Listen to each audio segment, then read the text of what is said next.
So thank you for joining me today. Thanks for coming over to our peer groups here in Arizona. It's a long flight for you, and I really appreciate you making the trip. For those of you who don't know, this is Ann Hall. Ann and I go back a few years now, back to the very first Beyond, and we've talked a lot about legal, and that's a thing I talk about a lot when I talk to business owners. Now, of course, I'm not a lawyer, but you are a lawyer. Tell us a little bit about you and about your practice so that way folks know who you're talking to. Sure. So I've been actually an IT lawyer since the early 90s, so showing my age there, and coming through all the transitions of the industry. But I could see increasingly that, there was a big part of the industry that was not being catered for with suitable contracts or easy access to contracts. Sure. So I pivoted from my law practice and created IT Agree, which is a subscription-based service. Sure. Started coming to the US. In fact, that was, where I first entered, and having a lot of conversations with partners and finding out everyone was saying they were a managed service provider. So it's as I expected. They weren't really using contracts. They weren't using them effectively, and they really needed help with contracts. Yeah, we've talked a lot about kind of the contract structure and the different layers of different things, and I've really appreciated to kind of get to know kind of how you kind of run things and how your offering kind of plays into that. So when we think about that, when we think about contracts in general, and from a top level view, like what were some of the big changes in 2025? Were there any big changes in 2025? Oh yeah, so what we're seeing changes all the time, aren't we? I think it's always evolving. In terms of what MSPs are providing by way of services, and what customers are needing and wanting. We've seen, certainly in terms of services, much more fixed cybersecurity solutions being built into managed services, or indeed being provided as a standalone service. So MSPs much more strongly moving into that space. And we're seeing an increase in that. For this year, sure, as MSPs firm up on their baseline security position. So then if we think about kind of forecasting for this year, what changes or what should MSPs be thinking about as it relates to their contracts, and maybe changes or things to think about this year from a legal perspective? Are there things that are on your radar that would be worth thinking about? Absolutely. So this year, again, we're seeing the ongoing change and evolution of services being provided by MSPs. We're seeing ongoing needs and different types of wants from customers, especially guidance on AI solutions. I think it's fair to say the role of the MSP is changing probably this year more than usual, with that potential move from trusted advisor to strategic partner. And I say potential because it's up to the MSP to step into that role as they respond to the needs from their customers for AI solutions. Yeah, so tell me a little bit about your thoughts around some of the AI conversations and contract. I think there's a little bit of mystery as to what AI contracts or AI services are like. What should MSPs be thinking about as it relates to all things AI and legal? Are there legal issues and concerns there? And the concept of moving from trusted advisor to strategic partner is a real one.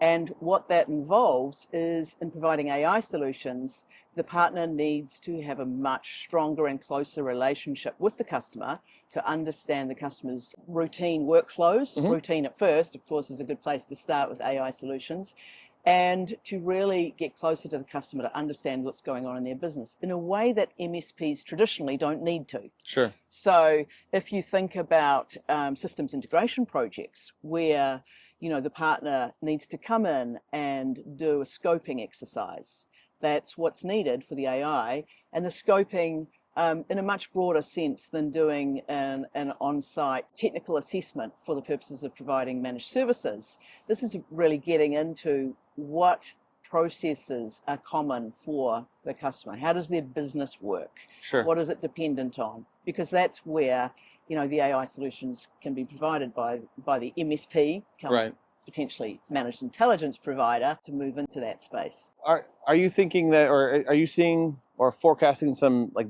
different types of contracts and agreements and scopes of work and those kinds of things that go along with that? Absolutely, yeah. So if we just step back a bit to contracts generally for MSPs, a lot of MSPs will probably still not be using what they see as contracts. Sure. Okay, so we want to shore that up first, in fact, before we want to move on to different types of contracts for AI solutions. Sure.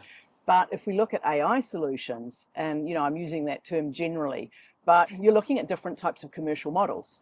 If you think about managed services and where that's come from, you know, the IT support providers that were providing support on a time base and reactive base, moving into managed services, that's a different commercial model.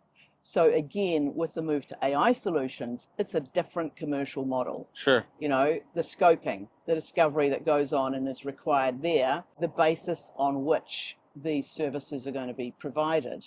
And there's potential for different types of models there in terms of delivery and pricing. Sure. So figuring that all out and being very clear about that prior to having the discussion with the customer, I think is key. So you're going along in that role already as this is how we can structure this for you. This is where we're going to start.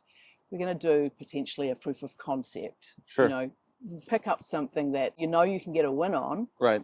But have contracts around this. Right. Absolutely. As they should for all of their services, by the way. Right. But for these new areas, you need to be giving customers confidence and, you know, really set into that strategic partner role. So not coming along saying, are you interested in AI?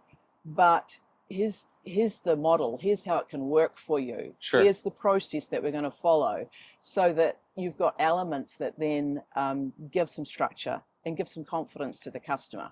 I love it. And having the contract in there allows you to be on the same page a whole lot more. And that's the thing that we kind of resonated the most with back in the day, right? Yeah. So, because I've always thought that your contracts need to get you and your clients on the same page and not like get one over on your clients. And I love kind of how we had that conversation back in the day. You know, a lot of MSPs don't do a great job with contracts, as you already alluded to. Tell me a little bit about the idea behind proposal as contracts to a degree, especially if they don't have the underlying piece. Tell me a little bit about your thoughts and risks and concerns around that. Sure, yes. So a lot of MSPs still don't use what they consider to be a contract. Sure. However, they've got contracts. They have contracts in place because the proposal that they put out, once accepted by the customer, can easily constitute the contract. Sure. And I think that's what a lot of MSPs don't necessarily understand. They'll say they don't use contracts. Right. They don't want to hold a customer to a contract. They're nervous about putting a contract in front of a customer that they've got already a trusted relationship with. They have got a contract. It's just not necessarily a good contract. Right. You know, because the proposal will often include some elements that you could say is like a brochure or sales terminology. We're going to look after you. We're going to protect you. Going into their pricing, going into a few other elements and maybe some terms and conditions of some sort, but not really sufficient to constitute a solid contract. Right. I think a much more preferable way is, of course, still use the proposal, have that written in a way that it's then subject to your legal contracts. Right. Okay. So that you can iron out the grey areas. You can have all of that. And I think what we're seeing with the successful, you know, the good practice would be actually don't rush to that signature. Yes, e-signature is great, but you can potentially and often do leave the customers in the dark about what's the service commitment, what you're expecting from them, the basis on which you're providing the service. So if you've got that quick signature on a document of some sort, be it a proposal, be it a quote, be it even a legal, you know, formal legal agreement, the customer can be left behind as to what's actually going on. And I think that gap is only extending with the sophistication of the services being provided. It's the last thing I'd want if I'm thinking about myself as an MSP is to have a proposal be my de facto all things contract and don't have the provisions in an MSA or terms and conditions underlying things, limitations, liability, and some of those other like core things that I talk about all the time with MSP business owners. Yeah. One of the things that I've heard you talk about a lot with kind of contracts and proposals and those kind of things is a lot about using your contracts to stop revenue leakage and using contracts to basically kind of make a little bit more money for the MSP and stop out of scope work from not being billed and those kind of things. Do you have any thoughts or quick ideas for how folks can like leverage their contracts to stop that revenue leakage? Absolutely. So a lot of the risks for MSPs are everyday risks. You know, what's in scope, what's out of scope. There's a lot of greys often there. That causes revenue leakage.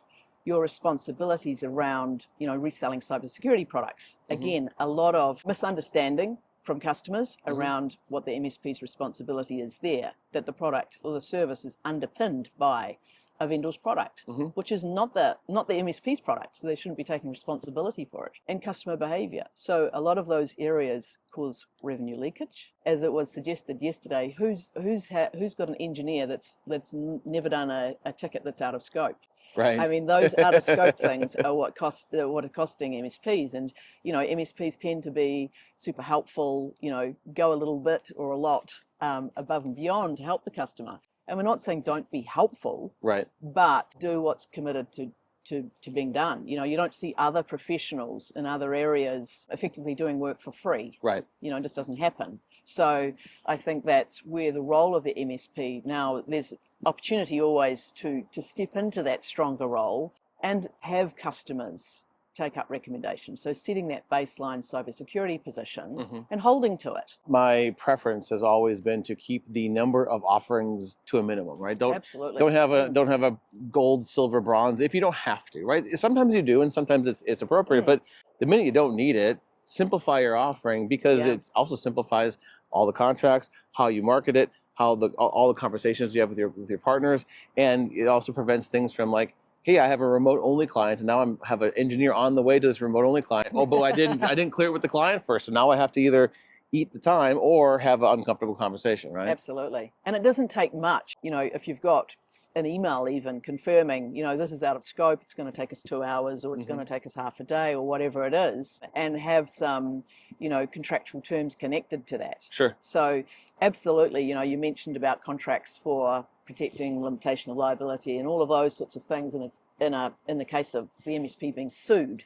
But it's really a shift into the MSP understanding that a contract is incredibly useful for elevating their revenue by way of reducing that revenue leakage and using it that way. So it's not just have the contract, but use it effectively to really enhance your business. And I would think things like automatic price increases or the price increase conversation should be part of that too, right? Absolutely.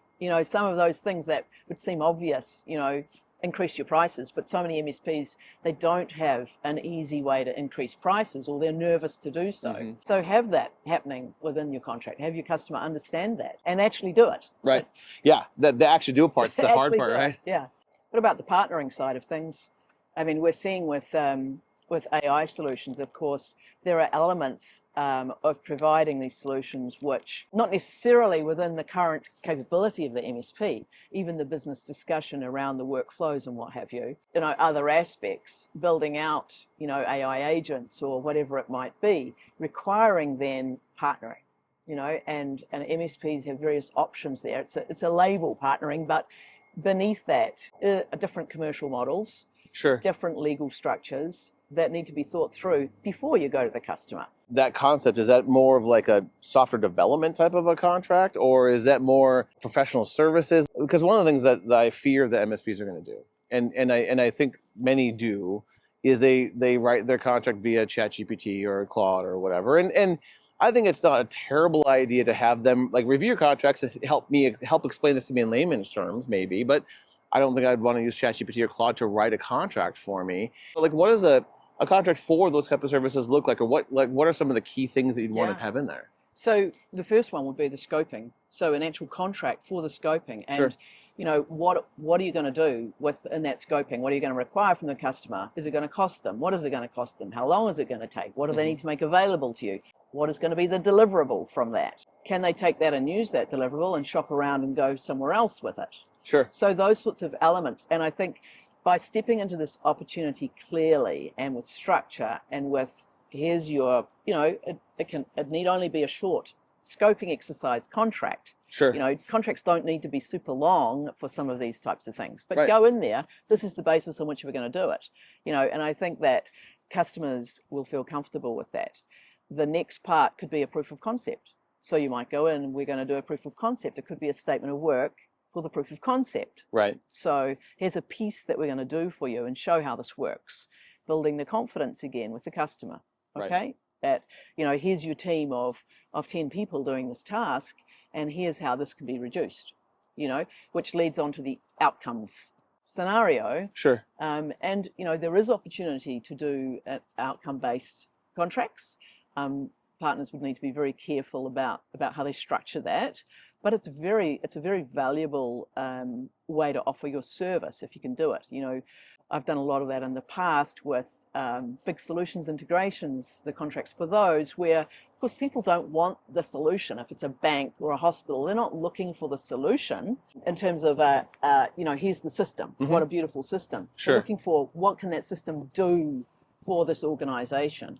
And so if partners think about AI solutions in that sense and talk to customers in that sense, now you're talking a language that the customer sees as very valuable. So all of that is a big shift from the types of contracts that are suitable for a managed service provider, because you're looking at, you know, potentially scoping, proof of concept, build out a solution, then manage a solution. But Sure. you're managing something different than, you know, the typical managed service provider does now. Right, and there could be a couple contracts along the way, right? The original scope is a proof of concept, then proof of concept to is a different contract, which to implementation, which is a different contract to the maintenance and managing of the thing, right? And it kind of just grows over time. And I think it's important that MSPs understand that they don't necessarily have to have that full contract dialed in if they're going to step their way into it, because they don't know what they don't know, right? So they don't want to say, I'm going to do this maintenance contract on this thing that I haven't even built a proof of concept before, because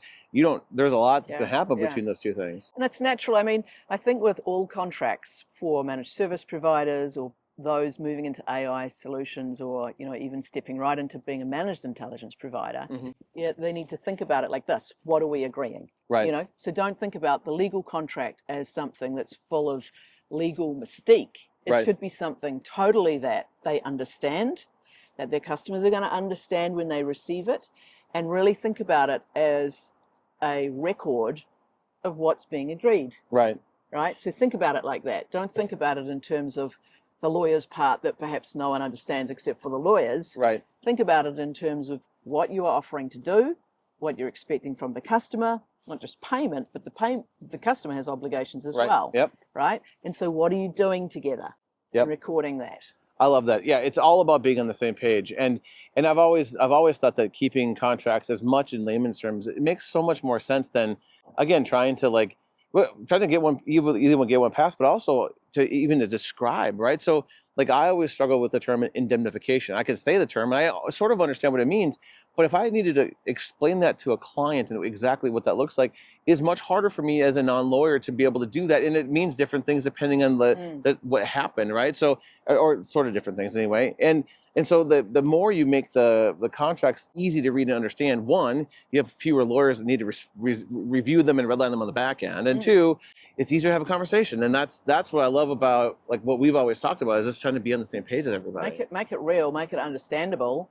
It's, you know, it's your record of what's being agreed. Sure. You know, and if you think about the complexity, the sophistication of the services that MSPs are providing today, a handshake does not cover all of that. Right. You know, so that's why you need to write it down. Right. Don't write it down in a proposal that doesn't have the right legal construct. Have your proposal then subject to your contract. But your contract, again, you know, something that you understand, you're comfortable with. It's how you're going to work, how your team's going to work, and your customer is going to understand and actually be pleased that it's laid out clearly for them. Yep. You know, I mean, don't be nervous about putting contracts in front of customers. A lot of customers are probably pleased. And so it's the positioning of how you present the contracts. You know, this is a two-way. We're working together, and we want to be transparent about how this is going to go. Right. Yeah, it shows a level of maturity in the MSP. Totally. Absolutely. Yeah. You know, just jumping back a bit, but I think a lot of providers, a lot of MSPs will start providing services without any contract. And it's that slide in to providing services that then sets the scene for, this is how it's going to go. Sales moving into site assessment, moving into some onboarding, and, you know, at what point do you start charging? Right. So if you're right up front, this is how it's going to go. We're going to be transparent. We're going to work on this basis. And that can be pieced up, you know, as we've talked about with AI solutions, but also pieced up for other things that managed service providers traditionally do. Is there anything else you want to talk about today? Any other things on your mind? Any legal topics or otherwise? Because you're a small business owner, just like everyone watching this is a small business owner as well. Yes, absolutely. So, of course, we love to help managed service providers with their contracts. A big part of our focus is to really support managed service providers with the success of their business, really understanding what's going on for them. And, you know, being at something like this with you, Adam, is a really great opportunity to talk to even more managed service providers, see Sure. what's going on for them today and for the year ahead. It's not just about having contracts, it's understanding how to use them effectively. And I think, you know, we've had some great conversations over the last couple of days about how contracts can really be used effectively to enhance revenue, to reduce those everyday business risks, and indeed to increase the value of the MSP's business. Awesome. Well, thank you so much. Real quick before we wrap up, tell folks how they can find you quick before we wrap up. And I'll actually make sure I throw all that in the description of the video too, but how can people find you? Yeah. So IT Agree is on the TaxApe Marketplace. Okay. Just easily find IT Agree. They can schedule a call if they want to have a demo directly with us, and, you know, then go through the marketplace. So plenty of opportunities. itagree.com, the TaxApe Marketplace. We're very happy to help. Awesome. Thank you so much for being here, and thank you for the time today. Perfect. Thanks, Adam. All right.